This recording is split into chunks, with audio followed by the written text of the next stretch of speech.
हमने last class में study किया था मीडियन को हम अनग्रुप डेटा से किस तरह फाइंड आउट करेंगे। तो अब हम देखते हैं, अगर हमारे पास फ्रीक्वेंसी डिस्ट्रीब्यूशन हो, क्लासेस हो, तो फिर हम ग्रुप डेटा से मीडियन को किस तरह मालूम करते हैं। तो सबसे पहले हम जो है उस क्लास को मालूम करते हैं जिससे हमारी मिडल वैल्यू यानी मीडियन जो है वो बिलोंग करता है, तो उस क्लास को हम मीडियन क्लास कहते हैं। तो median class that is a class which contains middle value.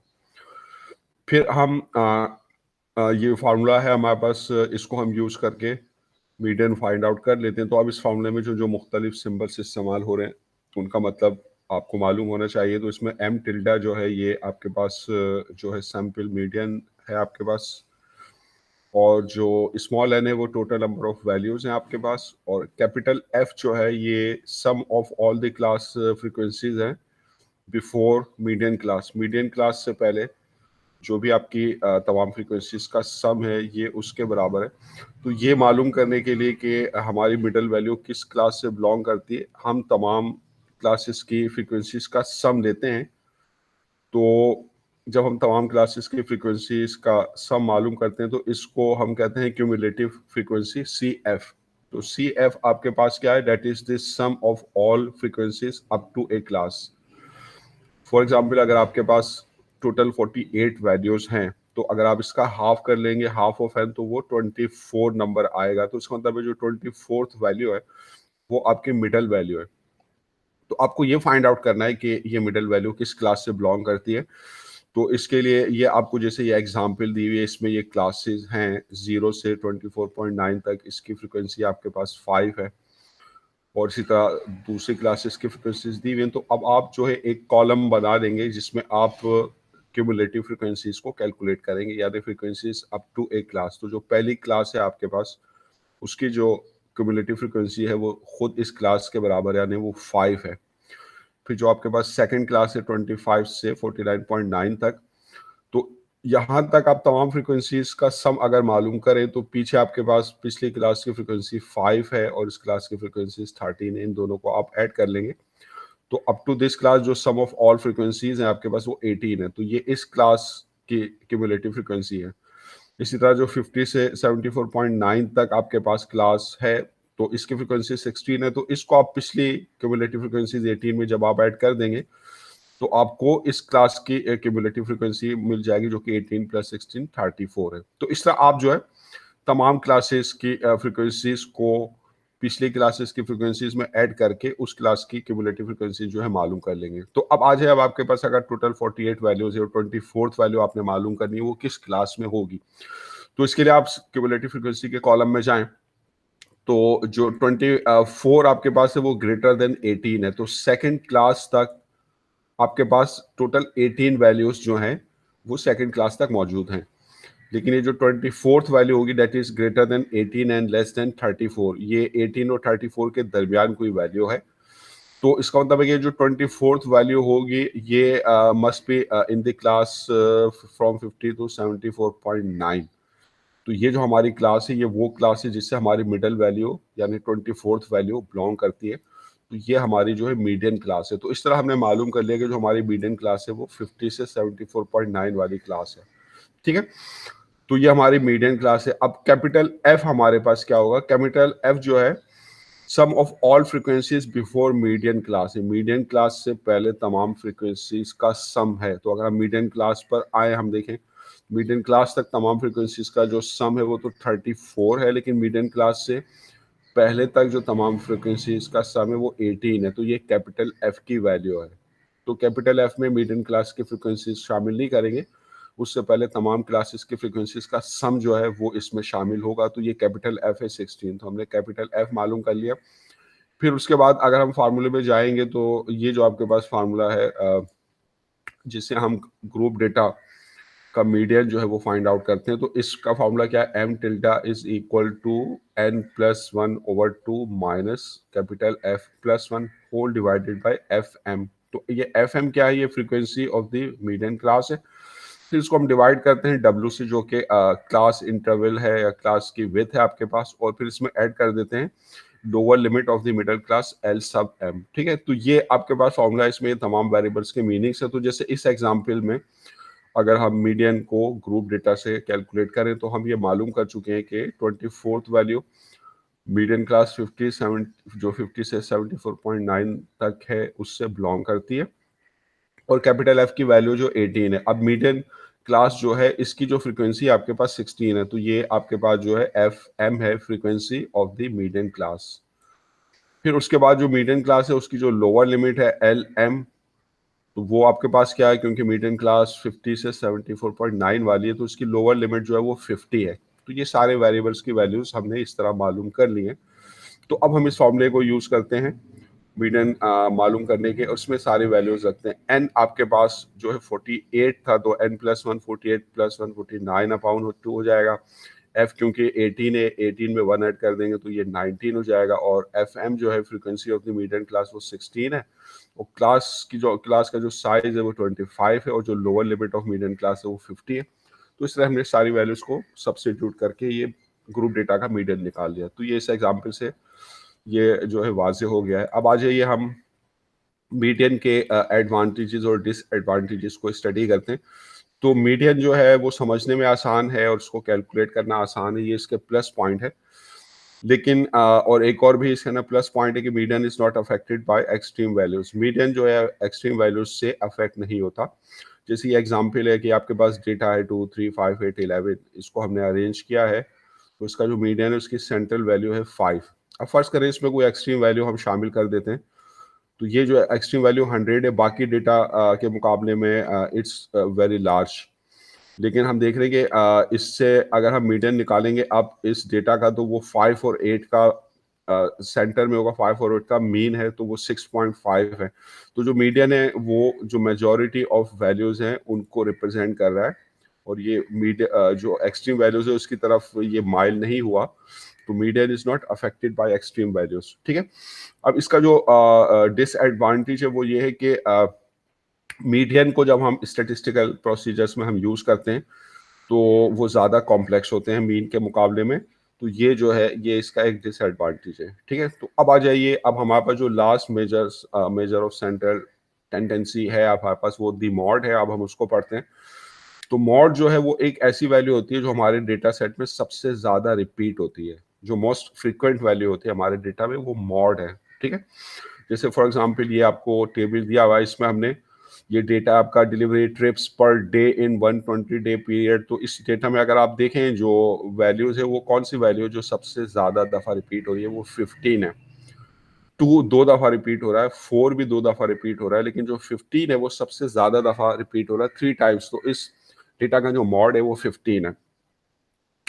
तो हमारे पास जैसे अगर ये एग्जाम्पल है 12 5 8 87 3 45 3 एंड 13, तो हम देख रहे हैं कि इसके अंदर जो 3 है वो सबसे ज़्यादा दफ़ा रिपीट हो रहा है, तो इसका मॉड जो है वो 3 है। इसमें एक मॉड है, तो ये डिस्ट्रीब्यूशन जो है यूनी मॉडल है। तो जो मॉडल वैल्यू होती है, क्योंकि उसकी फ्रिक्वेंसी सबसे ज़्यादा होती है, तो जब हम ग्राफ्स के ज़रिए अपने डिस्ट्रीब्यूशन को रिप्रेजेंट करेंगे तो जो पीक हमारे पास है, पीक वैल्यू, वो मॉडल वैल्यू होगी। तो मॉड हमेशा पीक पर होगा क्योंकि पीक वैल्यू की फ्रिक्वेंसी सबसे ज़्यादा होती है। तो जो यूनी मॉडल डिस्ट्रीब्यूशन होगी उसमें सिर्फ एक पीक होगी।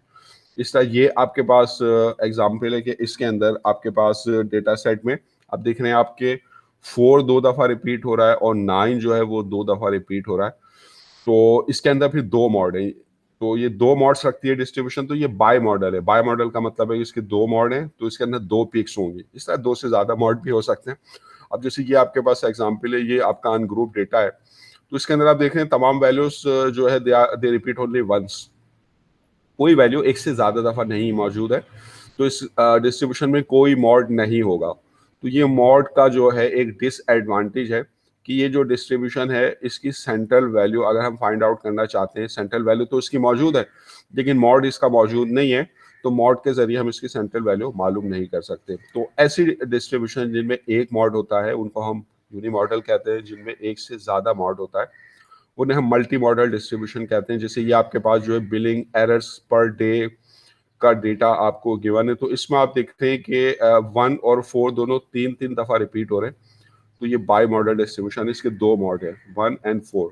तो अगर आप इसको प्लॉट करते हैं, आप एक्स एक्सिस के ऊपर अपने data values number of errors को प्लॉट करें, वाई एक्सिस पर अगर आप फ्रीक्वेंसी को प्लॉट करते हैं तो आप देख रहे हैं कि जो आपके पास 1 है वो उसकी फ्रीक्वेंसी 3 है, आपके पास 4 है उसकी फ्रीक्वेंसी 3 थी। तो ये दोनों वैल्यूज जो है ये पीक पर है, आपके पास ये पीक वैल्यू है, तो ये मॉड्स को रिप्रेजेंट कर रही हैं।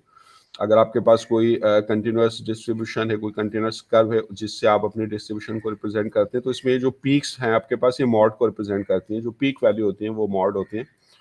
तो अनग्रुप डेटा से तो हमने देख लिया पिछले एग्जाम्पल्स में हम मॉड को किस तरह कैलकुलेट करते हैं। अब जो ग्रुप डेटा है उससे हम मॉड को किस तरह कैलकुलेट करेंगे, जो फ्रीक्वेंसी डिस्ट्रीब्यूशन है उससे हम मॉड को किस तरह कैलकुलेट करेंगे। तो हम सबसे पहले इसमें मॉडल क्लास मालूम करेंगे। तो मॉडल क्लास वो क्लास होगी जिसकी फ्रीक्वेंसी हाईएस्ट होगी। तो the class with highest frequency is the modal class. तो हमारा मॉड उस क्लास में होगा जिसकी फ्रीक्वेंसी सबसे ज्यादा है। तो अब ग्रुप डेटा का मॉड निकालने के लिए ये हमारे पास फॉर्मूला है, mode is equal to lower limit of the modal class plus d1 divided by d1 plus d2, और इसको मल्टीप्लाई करते हैं विद मॉडल क्लास की साइज से। तो इसमें जो एल सब ये तो आपके पास क्या है, ये lower limit of the modal class है। d1 आपके पास क्या है, d1 जो है frequency of the modal class minus the frequency of the previous class. Model class की फ्रीक्वेंसी से हम प्रीवियस क्लास की फ्रीक्वेंसी को माइनस करते हैं, जिसको हम d1 कहते हैं। और d2 हमारे पास क्या है, frequency of the modal class minus the frequency of the next class. तो मॉडल क्लास की फ्रीक्वेंसी से हम नेक्स्ट क्लास की फ्रीक्वेंसी को माइनस करते हैं तो हमें d2 मिलता है।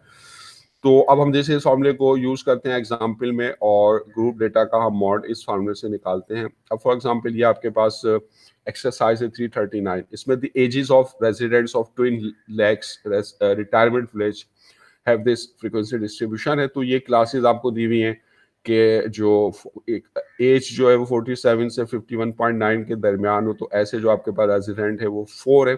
इस तरह तमाम क्लासेस की फ्रीक्वेंसीज आपको गिवन है, फ्रीक्वेंसी डिस्ट्रीब्यूशन ग्रुप डेटा आपके पास है। तो अब इसमें सबसे पहले जो है हमने इसमें एस्टिमेट करनी है मॉडल वैल्यू। तो सबसे पहले हम मॉडल क्लास मालूम करेंगे। तो मॉडल क्लास वो क्लास है जिसकी फ्रीक्वेंसी सबसे ज़्यादा है। तो इस फ्रीक्वेंसी डिस्ट्रीब्यूशन में हम देख रहे हैं ये जो क्लास है 62 से 66.9 तक, इसकी फ्रीक्वेंसी सबसे ज़्यादा है 42। ये हमारी मॉडल क्लास है। तो मॉडल क्लास जो है वो 62 से 66.9 तक है। इसकी जो लोअर लिमिट है एल मो, वो lower limit of model class वो 62 है।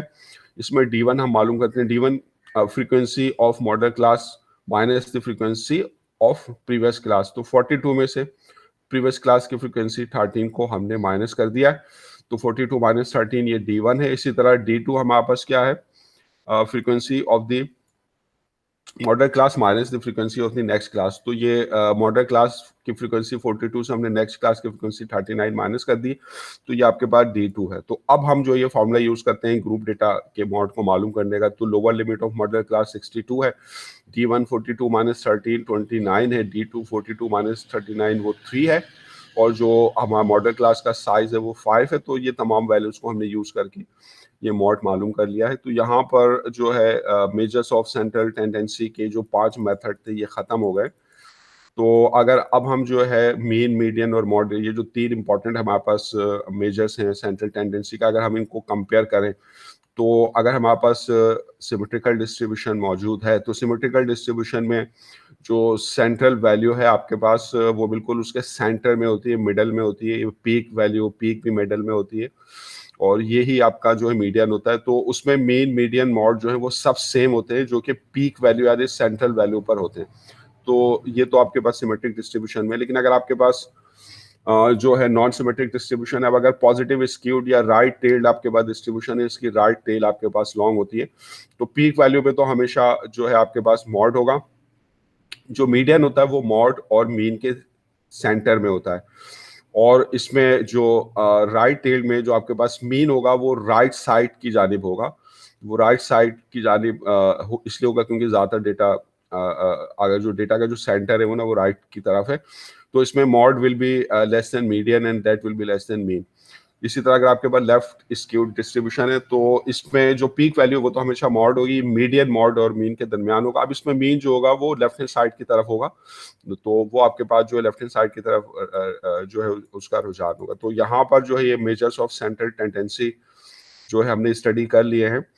तो अब हम उसके बाद जो हमारे पास जो नेक्स्ट हमारे पास अब हमारा जो मेजर है, मेजर्स ऑफ डिस्पर्जन, तो अब हम जो है उसको स्टडी करेंगे, ठीक है।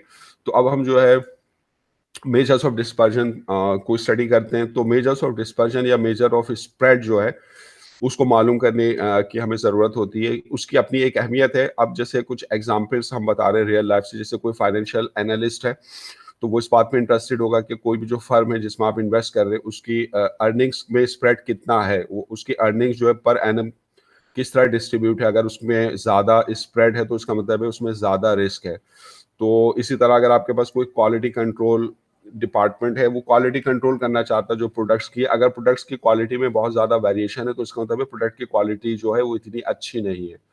तो अब जैसे हम कुछ इसके अंडरस्टैंडिंग लेते हैं, बेसिक की एक्सरसाइज 3.7 है, तो इसमें आपसे बोल रहा है for which of the following distribution is the mean more representative of the data as a whole and why. तो ये दो डिस्ट्रीब्यूशन आपको गिवन है। तो इसमें आप देख रहे हैं जो डिस्ट्रीब्यूशन ए है इसकी पीक हाई है, इसमें जो ज्यादातर डेटा है वो मीन वैल्यू के करीब करीब है, मीन वैल्यू के अराउंड जो है वो फैला हुआ है, मीन वैल्यू के अराउंड जो है वो मौजूद है। जबकि जो डिस्ट्रीब्यूशन बी है इसमें ज़्यादा स्प्रेड है डिस्ट्रीब्यूशन ए के मुकाबले में, और इसमें जो सेंट्रल वैल्यू है इसकी जो मीन वैल्यू है जो कि 2 है, तो ज़्यादातर डेटा उससे दूर दूर है।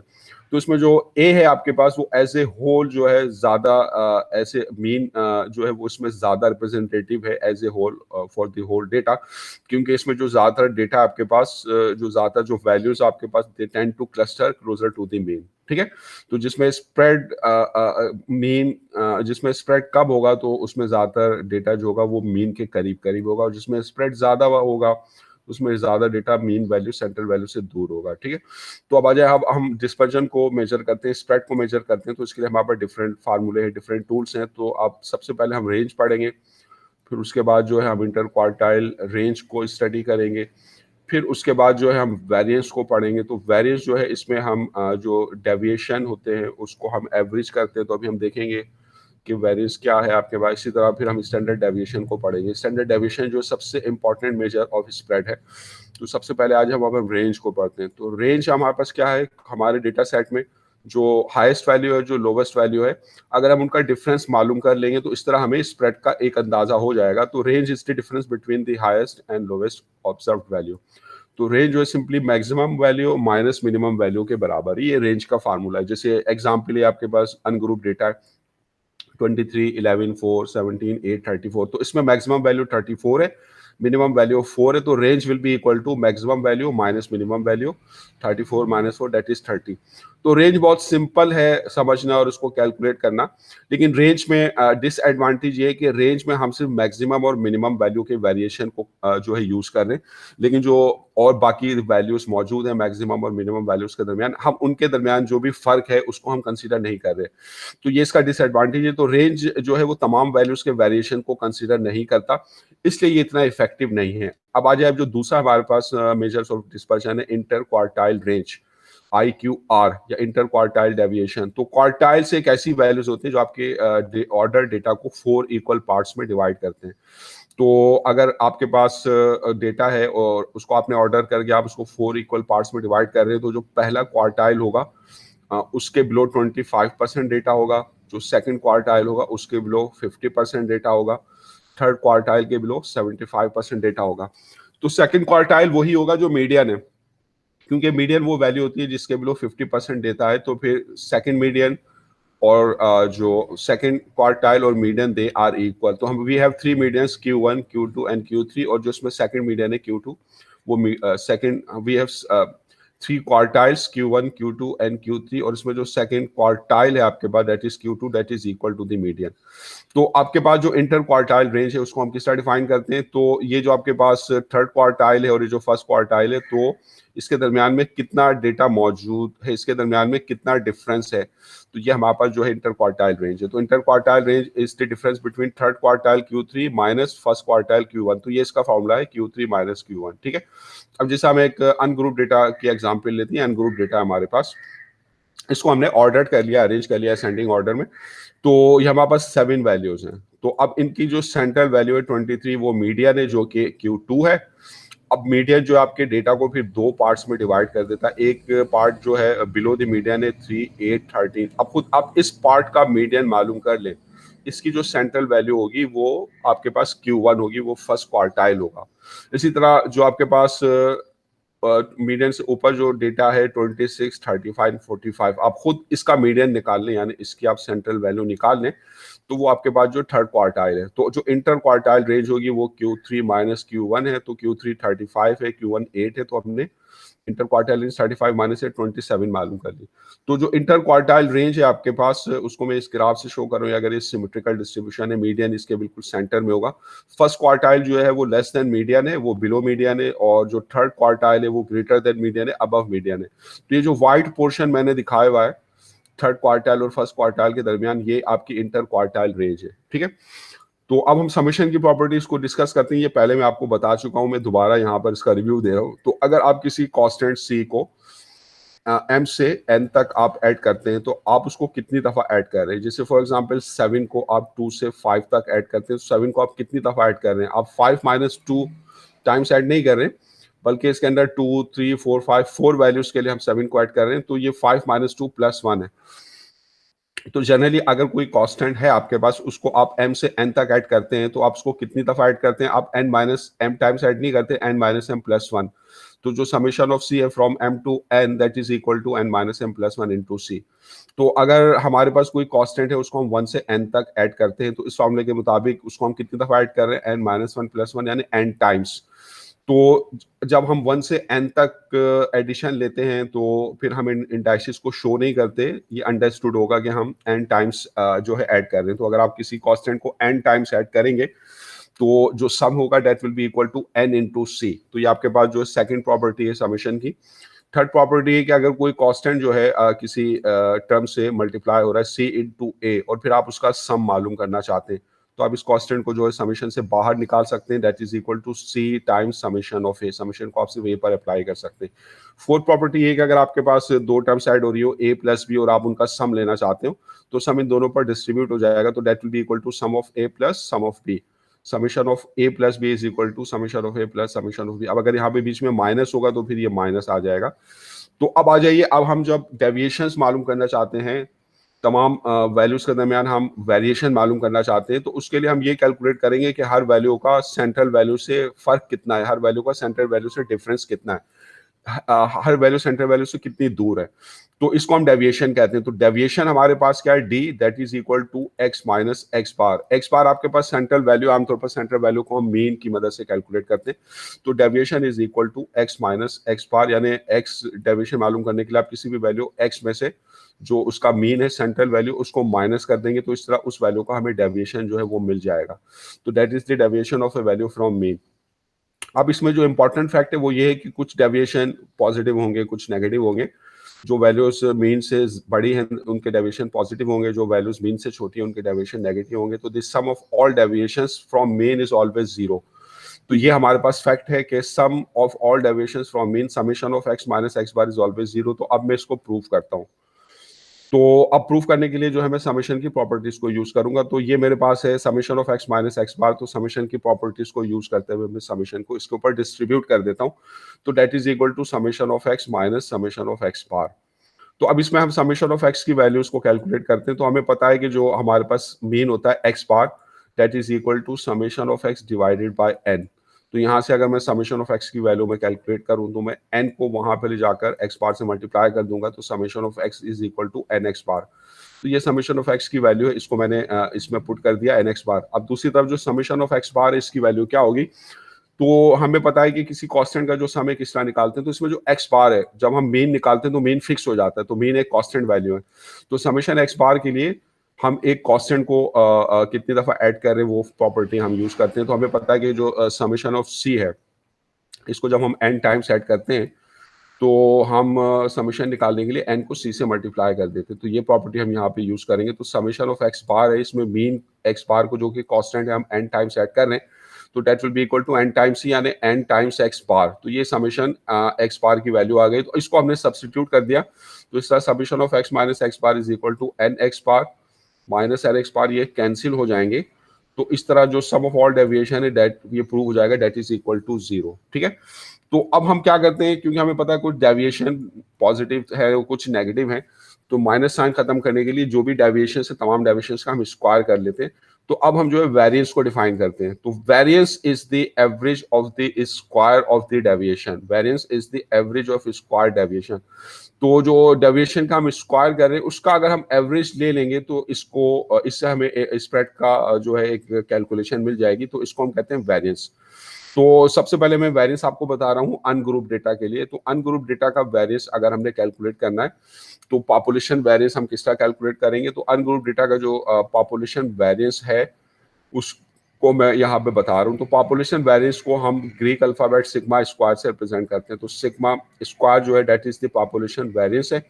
एक्स आपके पास आपकी ऑब्जर्वेशन से आइटम्स या वैल्यूज हैं। म्यू जो है ये पॉपुलेशन का मीन है। हम पॉपुलेशन के लिए ग्रीक अल्फाबेट्स यूज करते हैं, सैंपल के लिए हम इंग्लिश के अल्फाबेट्स यूज करते हैं। सैंपल मीन एक्स बार होता है, पॉपुलेशन मीन म्यू है। म्यू आपके पास पॉपुलेशन मीन है और पॉपुलेशन के साइज को हम कैपिटल एन से डिनोट करते हैं, सैंपल के साइज के को स्मॉल एन से डिनोट करते हैं।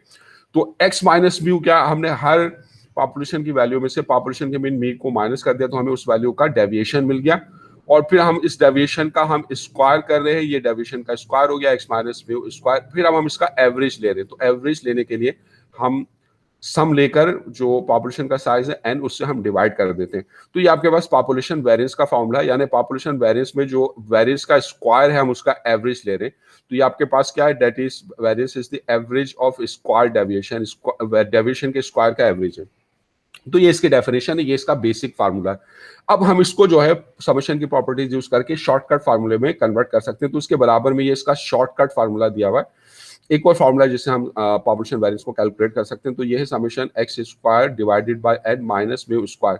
तो अब मैं इस फार्मूले को ड्राइव करता हूँ, शॉर्टकट फार्मूले को। तो ये शॉर्टकट फार्मूला जो है, ये जो हमारे पास पॉपुलेशन वेरिएंस का जो बेसिक फार्मूला है, हम इसके ऊपर समेशन की प्रॉपर्टीज को यूज करके इसको ड्राइव करते हैं। तो हमें पता है कि जो सिग्मा स्क्वायर है that is equal to summation of x minus mu square divided by N. अब इसमें एक्स माइनस म्यू स्क्वायर जो है इसको मैं A minus B whole square के फार्मूले से एक्सपेंड करता हूँ। तो A minus B whole square का फॉर्मूला होता है A square minus two A B plus B square. तो इसको जब आप एक्सपेंड करेंगे तो ये हो जाएगा A square X square minus two A B की जगह माइनस टू एक्स म्यू और बी स्क्वायर म्यू स्क्वायर आ जाएगा। फिर अब समेशन को मैं तमाम इन टर्म्स को ऊपर डिस्ट्रीब्यूट कर देता हूँ नेक्स्ट स्टेप में। तो that is equal to summation x square minus summation of two X mu plus summation of mu square. अब मुझे पता है कि समेशन में अगर मेरे पास कोई कांस्टेंट है तो उस कांस्टेंट को मैं समेशन से बाहर निकाल सकता हूँ। ये समेशन की प्रॉपर्टी है जो ऊपर बताई हुई है, थर्ड प्रॉपर्टी है। तो इसमें हम देख रहे हैं जो सेकंड टर्म है इसमें टू और म्यू। म्यू जो है पॉपुलेशन का मीन है जो कि एक कांस्टेंट है। तो टू म्यू ये एक कांस्टेंट है, इसको हमने समेशन से बाहर निकाल लिया नेक्स्ट स्टेप में। तो ये हो गया summation x square minus two mu. Summation को हमने एक्स के ऊपर अप्लाई किया, summation x plus summation mu square. अब यहाँ से हम समेशन एक्स की वैल्यू को फाइंड आउट करते हैं, what is the value of summation x. तो इसके लिए हम जो पॉपुलेशन मीन है उसको हम यूज कर रहे हैं। तो हमें पता है जो पॉपुलेशन मीन होता है mu that is equal to sum of all values in the population summation X divided by the size of the population. तो म्यू बराबर होता है summation X divided by N. तो यहाँ से अगर आप समेशन एक्स की वैल्यू निकालेंगे, आप एन को वहां ले जाके म्यू से मल्टीप्लाई कर दें तो ये म्यू एन की वैल्यू आ गई। तो इसको मैंने समेशन एक्स की जगह जो है नेक्स्ट स्टेप में सब्स्टिट्यूट कर दिया। तो नेक्स्ट स्टेप में मैंने समेशन एक्स की जगह इसकी वैल्यू म्यू एन सब्स्टिट्यूट करिए। अब आ जाए समेशन ऑफ म्यू स्क्वायर की वैल्यू क्या होगी। तो क्योंकि म्यू जो है आपके पास पॉपुलेशन का मीन वो कांस्टेंट है, तो म्यू स्क्वायर कांस्टेंट का स्क्वायर वो भी कांस्टेंट होगा। तो जो समेशन म्यू स्क्वायर है ये दरअसल एक कांस्टेंट के ऊपर हम सम अप्लाई कर रहे हैं। तो हम इसके ऊपर सेकंड प्रॉपर्टी यूज करेंगे कि जब हम किसी कांस्टेंट सी को एन टाइम सेट करते हैं तो हम एन से उस कांस्टेंट को मल्टीप्लाई कर देते हैं, ये उसके समेशन की वैल्यू। तो समेशन ऑफ म्यू स्क्वायर को हम एन टाइम्स जो है ऐड कर रहे हैं, तो इसको हम कैलकुलेट करने के लिए जो म्यू स्क्वायर इसको हम एन से मल्टीप्लाई कर देते हैं तो ये एन म्यू स्क्वायर हो जाता है। ये कैपिटल एन जो है पॉपुलेशन का साइज है। तो इस तरह मेरे पास ये आ गई वैल्यू के summation x square minus two mu square N. ये म्यू से म्यू को मल्टीप्लाई कर दिया, टू म्यू स्क्वायर एन हो गया। एन म्यू स्क्वायर इसमें एन बाद में लिख दिया क्योंकि हम देख रहे हैं दोनों टर्म्स सिमिलर हैं, दोनों टर्म्स म्यू स्क्वायर एन की टर्म है। तो अब इनको हम ऐड कर लेते हैं। तो minus two mu square N plus mu square N that is equal to minus mu square N. फिर अब एन जो है वो इन दोनों टर्म से डिवाइड हो रहा है तो हम अलग अलग इनको डिवाइड कर देते हैं। तो that is equal to summation x square upon N minus mu square N upon N. तो ये एन से एन कैंसिल हो गया। तो इस तरह हमने ये शॉर्टकट फॉर्मूला जो है वो ड्राइव कर लिया है कि sigma square population variance is equal to summation x square upon N minus mu square. तो इन दोनों फॉर्मूलों को यूज करके हम जो है पॉपुलेशन का वेरिएंस कैलकुलेट करते हैं। ये जो शॉर्टकट फार्मूला है अभी हम देखेंगे जब हम इसको कंप्यूटेशन में यूज करेंगे तो इससे हम आसानी के साथ कम वक्त में पॉपुलेशन वेरिएंस निकाल लेते हैं। अब आ जाए, अब हमारे पास सैंपल वेरिएंस है। तो अब सैंपल वेरिएंस हम मालूम करते हैं अनग्रुप डेटा के लिए, तो सैंपल वेरिएंस को हम एस स्क्वायर से डिनोट करते हैं। तो हमें पता है सैंपल में सारी वैल्यूज मौजूद नहीं होती हैं, तो इस वजह से जब हम सैंपल से पॉपुलेशन की इंफॉर्मेशन कैलकुलेट करते हैं तो हम उसको अंडर एस्टिमेट करते हैं। तो जो सैंपल वेरिएंस है ये पॉपुलेशन वेरिएंस को अंडर एस्टिमेट करेगा। तो इसलिए जब हम सैंपल वेरिएंस में हम सैंपल साइज से जब हम एवरेज में डिवाइड करेंगे तो हम एन से डिवाइड नहीं करेंगे, हम उस अंडर एस्टिमेशन को कंपनसेट करने के लिए एन माइनस वन से डिवाइड करेंगे। तो इसका जो सैंपल वेरिएंस है उसका फॉर्मूला क्या होगा कि जो आपके पास सैंपल वैल्यूज हैं एक्स, उसमें से आप सैंपल मीन को माइनस करके हर वैल्यू का डेविएशन निकालें, यानी एक्स माइनस एक्स बार, फिर आप उसका स्क्वायर कर लेंगे, स्क्वायर डेविएशन है, और फिर आप उसका एवरेज ले लें। एवरेज लेने के लिए आप इन तमाम स्क्वायर डेविएशन का सम लेंगे और फिर आप इसको डिवाइड कर देंगे एन माइनस वन से। हम एन से डिवाइड नहीं करते क्योंकि जो सैंपल वेरिएंस होता है उसकी वैल्यू आमतौर पे पॉपुलेशन वेरिएंस से कम होती है। तो इसको कंपनसेट करने के लिए कि पॉपुलेशन वेरिएंस के ज्यादा करीब हो जाए, हम एन से डिवाइड नहीं करते, एन माइनस वन से डिवाइड करते हैं। तो ये आपके पास जो सैंपल वेरिएंस का फॉर्मूला है, तो यानी ये भी जो है जो स्क्वायर डेविएशन है उनका एवरेज है। तो s square is equal to summation of x minus x bar square divided by N minus one. तो सैंपल वेरिएंस में और पॉपुलेशन वेरिएंस में थोड़ा सा फर्क है। तो पॉपुलेशन वेरिएंस जो है उसके अंदर तो जब हम एवरेज लेते हैं तो उसमें हम तमाम पॉपुलेशन के साइज कैपिटल एन से डिवाइड करते हैं, लेकिन जब हम सैंपल का वेरिएंस मालूम कर रहे होते हैं तो सैंपल का वेरिएंस जनरली जो है पॉपुलेशन के वेरिएंस से थोड़ा सा कम होता है। तो इसलिए सैंपल वेरिएंस को एडजस्ट करने के लिए हम इसमें सैंपल के साइज स्मॉल एन से डिवाइड नहीं करते बल्कि एन माइनस वन से डिवाइड करते हैं। फिर आप जो है समेशन की प्रॉपर्टीज को इसके ऊपर यूज करके आप इसका ये शॉर्टकट फॉर्मूला जो है वो उसी तरह ड्राइव कर सकते हैं जिस तरह मैंने पॉपुलेशन के लिए ड्राइव किया था। तो ये काम आप खुद कर लीजिएगा। तो summation of x minus x bar whole square divided by N minus one, इसके बराबर में इसका शॉर्टकट फॉर्मूला है जो हम बेसिक फॉर्मूले में समेशन की प्रॉपर्टीज को यूज करके जो है वो ड्राइव कर सकते हैं। ठीक है, तो यहाँ तक जो है ये हमने क्लास में जो है डिस्कस किया था।